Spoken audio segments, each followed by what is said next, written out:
You think I wanted this? Jalen's voice was steady, but his hands were clenched.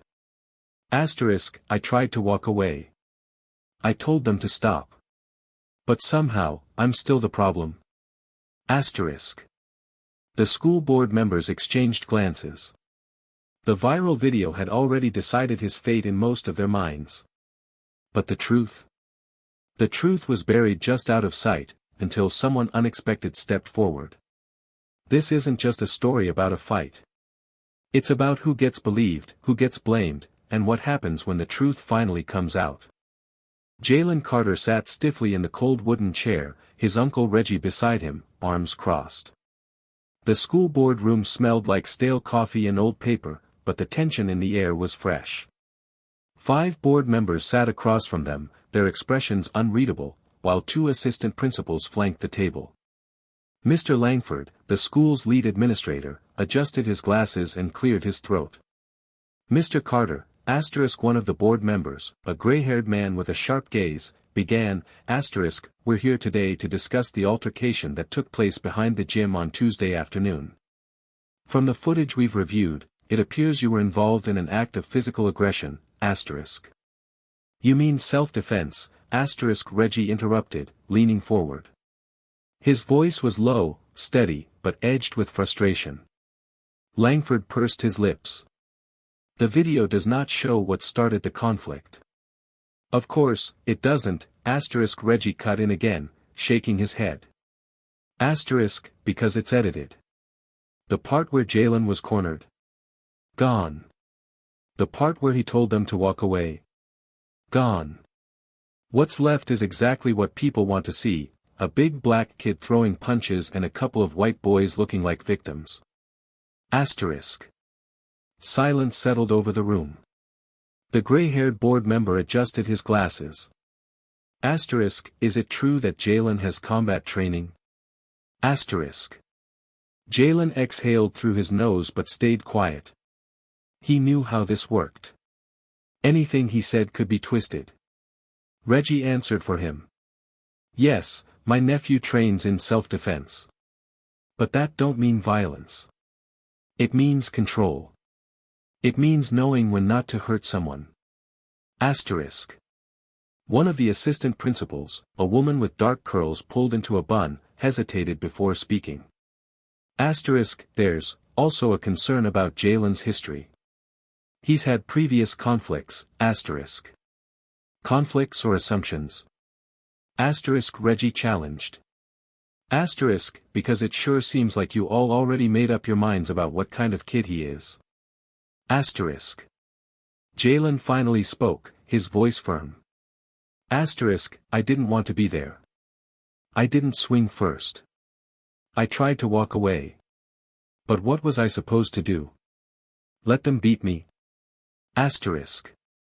No one had an answer for that. The silence stretched so long it felt like the air itself had thickened, pressing down on the room. Jalen kept his back straight, refusing to shrink under the weight of their stares. Across the table, Mr. Langford shuffled some papers, his usual confidence replaced by unease. The board members glanced at one another, hesitant, as if searching for the right words, or the right excuse. The gray-haired board member tapped the folder in front of him. Regardless of the video's gaps, we have multiple reports of you being involved in an altercation. The school has a zero-tolerance policy for physical aggression. Jalen clenched his jaw. Zero tolerance. Funny how that rule never seemed to apply the same way to everyone. So what was I supposed to do? He asked again, his voice calm but edged with frustration. Stand there. Take the hits. Just let it happen. Langford opened his mouth like he had an answer, but then shut it just as quickly. Reggie leaned back in his chair, arms still crossed. His voice was lower this time, slower, like he wanted every word to land.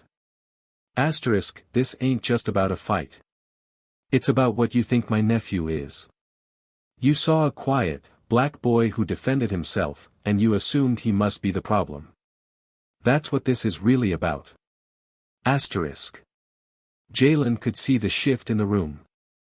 Some of them looked uncomfortable. Others looked defensive. But none of them denied it. The gray-haired board member cleared his throat. We'll need more time to review the situation. A decision will be made by the end of the week. Reggie exhaled, slow and measured, before standing up. Come on, Jay. We're done here. Outside, the winter air was sharp against Jalen's face, but it felt better than the suffocating weight of the boardroom. He let out a breath he hadn't realized he was holding. You did good, Reggie said as they walked toward the car. Doesn't feel like it, Jalen muttered. Reggie glanced at him. They heard you. Might not admit it, but they did. That night, Jalen barely touched his dinner. He sat on the back steps, staring up at the sky, feeling the weight of it all pressing down on him. He had done the right thing, and somehow, he was still the one under fire. He wondered if there was even a right way to exist. Thursday morning carried a heavy weight, pressing down on Jalen the moment he stepped through the school doors.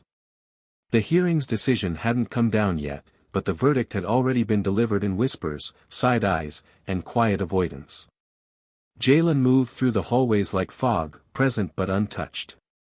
People saw him, but no one really looked at him. His usual table at lunch felt colder than normal, and the air carried an unspoken message: he shouldn't be here. Jalen wasn't sure why he even bothered picking at his food. He wasn't hungry. He wasn't even angry anymore. He was just tired. Then, out of nowhere, someone slid into the seat across from him. He looked up, startled. A girl. White. Short auburn hair, oversized glasses. She wasn't someone he usually talked to, but he knew her, Delaney Foster. She was in a couple of his classes. Always quiet. Always drawing. She never seemed to be part of the social mess that ran this school. She didn't say hello. She just leaned in and whispered, I saw everything. Jalen blinked. What? Behind the gym, she said quickly, her voice low. I didn't mean to be there. I was sketching the dumpsters for an art project, but I saw it all. Jalen stared at her, waiting for the part where she took it back. She kept going. They cornered you. 3 against 1. You told them to back off. Logan threw the first punch. Jalen's fingers curled around the edge of his tray. His pulse pounded in his ears. Why are you telling me this now? He asked, careful, cautious. Delaney hesitated, then took a deep breath. Because if they expel you over Brock's lie, I'm just as guilty for not speaking up. Jalen studied her. You're not messing with me. She shook her head. No. I already told the assistant principal. I'll be at the follow-up hearing. That night, when Reggie came home, Jalen told him everything. You trust her? Reggie asked. I don't know, Jalen admitted. But she sounded serious. Reggie nodded. Sometimes, the right people stay quiet until the cost of silence gets too high. Friday morning felt different. The tension was still there, but it had shifted, like the whole school was holding its breath. Jalen walked into the administrative office with Reggie beside him, his heart pounding, but his face unreadable. This time, the conference room felt smaller. Tighter. The same board members sat around the long table, but today, at the far end, was Delaney Foster. She sat with her hands folded in her lap, her sketchbook nowhere in sight. When the board member in the center of the table cleared his throat and gestured for her to begin, her voice wavered at first but didn't break. I was there, she said. Asterisk, I saw what happened. Jalen was outnumbered, 3 against 1. He told them to stop more than once. Logan threw the first punch. Jalen only defended himself. Asterisk. The room shifted. Even Mr. Langford, who had been scribbling in his notebook non-stop at the last meeting, paused mid-note. One of the board members adjusted her glasses. Asterisk, and you didn't say anything until now. Asterisk. Delaney swallowed hard but met their eyes. Asterisk, I was scared. But that's not a good excuse. Asterisk, her voice cracked just slightly at the end. Jalen studied her. She wasn't fearless, her hands were shaking, but she was here anyway. The board members exchanged glances. More discussion followed, their voices low, their words careful. Jalen couldn't hear everything they were saying, but he could see the way their expressions changed. After about 15 more minutes, the meeting was dismissed. Outside, the winter air was sharp against Jalen's skin, but it felt easier to breathe than before. Reggie exhaled slowly. Asterisk, she didn't have to do that. Asterisk. Jalen nodded. Asterisk, no. But she did. Asterisk. The decision came by email the next morning. Jalen Carter is not subject to disciplinary action. The school acknowledges evidence showing he acted in self-defense, asterisk asterisk. Reggie printed it out and stuck it to the fridge with a magnet. But even though the case was officially closed, Jalen knew the real battle wasn't over. School wouldn't just snap back to normal. He had won, but what that actually meant. That was something else entirely. Monday morning, Jalen walked into Millstone High knowing he wasn't the same kid who had been dragged into that first hearing. He wasn't sure if that was a good thing. His name was cleared, but the weight of it all hadn't lifted. Inside the school, things were different, but not in the way he had hoped. The whispers weren't as loud, but they were still there. Some students avoided eye contact, like they didn't know what to say. Some looked at him like he'd gotten away with something. Brock didn't speak to him. Logan kept his head down. Ty had switched lunch tables entirely. But the real difference wasn't in them, it was in Jalen. Before, he had moved through the halls like a ghost, careful not to take up too much space.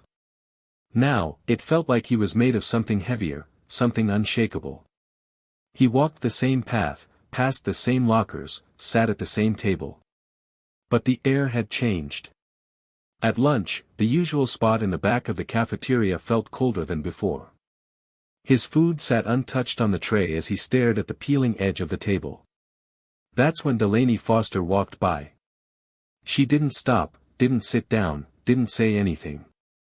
She just raised a hand in a small, subtle wave and kept walking. For the first time in days, Jalen felt his shoulders relax. Not everything needed words. Later that afternoon, as he grabbed his books from his locker, he noticed something else, little shifts in the air. 2 freshmen stood up for a kid getting mocked outside the gym. A teacher actually stepped in when a student made a slick comment in class. Small things. But they were there. Jalen exhaled slowly. Winning the hearing hadn't fixed everything. It hadn't erased what happened. But maybe, just maybe, it had started something. The last bell of the semester rang, unleashing a tidal wave of noise through Millstone High. Lockers slammed shut. Students spilled into the hallways, laughing, calling out winter break plans, shoving backpacks over their shoulders like they couldn't get out fast enough. Jalen stood by his locker, not moving. For everyone else, life snapped back into place. But for him, something still felt off. The fight was behind him. The hearing was over. The decision had been made. But surviving something and moving on from it weren't the same thing. His reputation had changed. He wasn't invisible anymore, not in the way he used to be. He wasn't just the quiet kid anymore, or the new guy. He was a name people knew now. But was it for the right reasons? A familiar voice cut through his thoughts. Jalen, hold up a sec. He turned to see Ms. Curtis, his English teacher, standing by her classroom door. You got a second? She asked. He nodded, adjusting the strap of his backpack as he walked over. We're having a student-led assembly tomorrow, she said. One of the speakers dropped out, and a few of us thought, maybe you'd consider saying something. Jalen blinked. Like, in front of everyone? Ms. Curtis smiled gently. Only if you want to. The hallway around them had mostly emptied out, but Jalen still felt like he was standing under a spotlight. The idea of standing in front of the whole school, of speaking when so many people had already talked about him, made his stomach twist. I just think people need to hear from you, Ms. Curtis continued. Not the version that's been passed around. The real you. Jalen hesitated. People had already judged him, already decided who they thought he was. Would talking change anything? He didn't have an answer. So he just nodded once, stuffed his hands in his pockets, and walked off. That night, he sat on the floor of his room with a blank notepad in front of him. He stared at it for nearly an hour. Then, finally, he wrote one line. I didn't ask to be here. But I'm not going anywhere either, asterisk asterisk. The next morning, the school auditorium buzzed with restless energy. Students filed into their seats, some chatting, some scrolling on their phones, others just waiting for the assembly to begin. Teachers lined the back walls, arms folded, watching the crowd settle. Jalen stood backstage, his hands clenched into fists at his sides. The notepad he'd written on the night before was stuffed in his pocket, but he hadn't looked at it since. He could still hear Ms. Curtis's words in his head. People need to hear from you. Asterisk. But what if they didn't care? What if it didn't change anything? He exhaled sharply as the first student speaker stepped up to the microphone.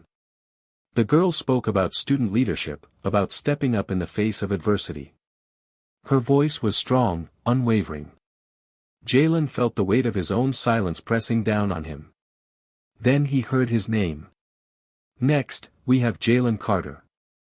A ripple of murmurs passed through the crowd as he stepped forward.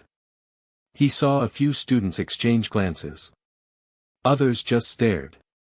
He took his place at the microphone, adjusting it slightly. The spotlight was warm against his face.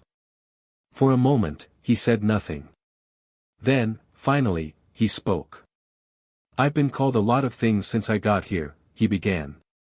His voice was steady, but his pulse hammered in his ears. Quiet. Weird. Dangerous. A few nervous laughs scattered through the room. I didn't come here to fight anybody, he continued. I came here to finish high school. Just like the rest of you. I wanted what everyone else wants, to get through my day without drama. The crowd stilled. I'm not going to stand up here and say I'm perfect. I've made mistakes. I've been mad. I've been hurt. But if the only story you know about me is the one someone else told, then you never really knew me at all. He saw Delaney in the middle rows, watching him closely. She didn't move, just listened, her face unreadable. I guess what I'm trying to say is, don't be so quick to label people. You don't know what they've been through. What they've had to carry. And maybe, next time, instead of laughing, or pushing, or posting something fake, maybe try asking. Silence stretched through the auditorium. Then, one clap. Another. And then it rolled. Not wild or dramatic. Just real. The assembly ended, and the crowd poured into the hallways, voices loud and footsteps quick. Jalen moved through them, feeling different, lighter, maybe, but also exposed. He had put himself out there, told his truth in front of everyone. Now came the real test, how they would treat him after. The usual tension that clung to him like a shadow felt thinner. People weren't staring as much. No whispered insults trailed behind him. He wasn't sure if it was respect, indifference, or just temporary, but for the first time in weeks, the air didn't feel as suffocating. By lunch, he found his usual table in the back, but something was different. Ty wasn't there. Brock and Logan sat across the cafeteria at a different table, talking low, heads down. Jalen wasn't sure if it was guilt or just an attempt to avoid any more trouble, but they didn't look his way. A group of freshmen sat a few tables over, talking in hushed tones. One of them was getting teased by an older student, their voice low but pointed. Jalen watched, waiting to see if someone would step in. Then, to his surprise, another freshman, a girl, small but determined, stood up. "Hey, that's enough," she said. The older student scoffed but backed off. The small moment passed quickly, but Jalen noticed. Maybe his words hadn't just been words. Later that afternoon, as he grabbed his books from his locker, a voice called out. "Jalen." He turned. Delaney stood a few feet away, her sketchbook tucked under her arm. She didn't say much, just lifted her hand in a small wave. Jalen nodded back. No words needed. For the first time in a long time, he felt like he wasn't carrying everything alone. As he walked out of the building, the winter air sharp against his skin, he heard someone behind him. A younger student, probably a freshman, hurried to catch up. "You really trained to fight?" the kid asked. Jalen hesitated, then shrugged. "I trained to stay ready." The kid looked up at him, serious. "Can you teach me?" Jalen studied him for a second. "You sure you want to learn? It's not about hurting people." The kid nodded. "I just don't want to be scared anymore." Jalen considered that, then gave a small smile. "All right then. First lesson, stand tall, even when it feels easier to shrink." And as they walked side by side toward the exit gate, Jalen realized something. Sometimes, the hardest battles weren't fought with fists. They were fought by proving, again and again, that you belonged in a world that kept trying to push you out. The final bell of the semester rang, sending a wave of excitement through Millstone High. Students flooded the hallways, laughter and conversations bouncing off the walls.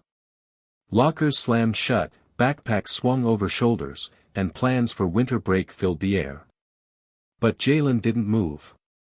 He stood by his locker, his fingers gripping the strap of his bag, watching the rush of bodies around him. It was strange. Just days ago, he had been the center of a storm, whispers, accusations, stares that burned into his back. Now, it was quieter. Too quiet. Jalen wasn't sure if that was a good thing. There were no more threats. No snide remarks. No shoves in the hallway. Logan barely glanced his way. Brock acted like he didn't exist. Ty had switched lunch tables altogether. But that didn't mean everything was fixed. Change wasn't loud. It wasn't instant. It was slow, like water wearing down stone. Jalen saw it in little things, a teacher stepping in when a student made a slick comment. A freshman speaking up against a bully. Delaney's quiet wave in the hallway. Still, the weight of everything sat heavy on his shoulders. He had won, technically. The board had ruled in his favor. He wasn't expelled. His name was cleared. But surviving didn't always mean healing. Miss Curtis, his English teacher, caught him just as he was heading for the door. "Jalen, hold up a sec." He turned. "Yeah." She smiled, but her eyes held something else, something careful. "We're having a student-led assembly tomorrow." One of the speakers dropped out. "A few of us thought maybe you'd consider saying something." His stomach twisted. "Like, speak? In front of the whole school?" "Only if you want to," she said gently. "I just think people need to hear from you. Not the version that's been passed around, you." Jalen hesitated. He had spent so long being talked about. Misunderstood. Judged. Now, they wanted to hear from him. "I'll think about it," he muttered. That night, he sat on the floor of his room, a blank notepad in front of him, pen in hand. He stared at the page for almost an hour before finally writing one line. "I didn't ask to be here. But I'm not going anywhere either, asterisk asterisk. The auditorium was packed. The low hum of restless students filled the air, broken only by the occasional shuffle of feet or a muffled whisper. Teachers lined the back wall, arms folded, their gazes sweeping across the crowd. Jalen stood backstage, his fingers curling and uncurling at his sides. His heart pounded. He had no speech written, no carefully crafted words to hide behind. Just his voice, and the truth. The student council president stepped up to the mic. Our next speaker is someone who's been through a lot these past few weeks. Jalen Carter. A hush fell over the crowd. Jalen swallowed hard and stepped forward, the stage lights glaring down on him. The mic felt too big in his hands, the silence pressing in. But he forced himself to meet their eyes. I've been called a lot of things since I got here, he started, his voice steady but low. Quiet. Weird. Dangerous. Some of y'all probably still don't know what to make of me. A few nervous chuckles rippled through the audience. I didn't come here to fight anybody. I came here to finish high school. I wanted what everyone else wants, to get through my day without drama. He exhaled slowly. But sometimes, it doesn't matter what you want. People decide who you are before you even open your mouth. The silence grew heavier. I'm not gonna stand up here and say I'm perfect. I've made mistakes. I've gotten mad. I've been hurt. But if the only story you know about me is the one someone else told, then you never knew me at all. Jalen's gaze swept the room. He saw Delaney in the middle rows, her hands folded tightly in her lap, watching him without blinking. He nodded toward the teachers. I'm grateful for the ones who listened, and the ones who didn't. I'm still here. You couldn't scare me away. Something shifted in the room. I guess what I'm trying to say is, don't be so quick to label people. You don't know what they've been through, what they've had to carry. And maybe next time, instead of laughing, pushing, or posting something fake, maybe try asking. Jalen stepped back. The mic clicked off. For a moment, nothing. Just stillness. Then, a single clap. Another. And then a wave, quiet, steady, real. Jalen let out a slow breath. It wasn't about applause. It never was. Later that afternoon, as he walked through the courtyard, a younger kid jogged up beside him. You really trained to fight? The boy asked, eyes wide. Jalen shrugged. I trained to stay ready. The kid hesitated. Then, softer, can you teach me? Jalen studied him. You sure you want to learn? It's not about hurting people. The boy nodded. I just don't want to be scared anymore. A small smile tugged at Jalen's lips.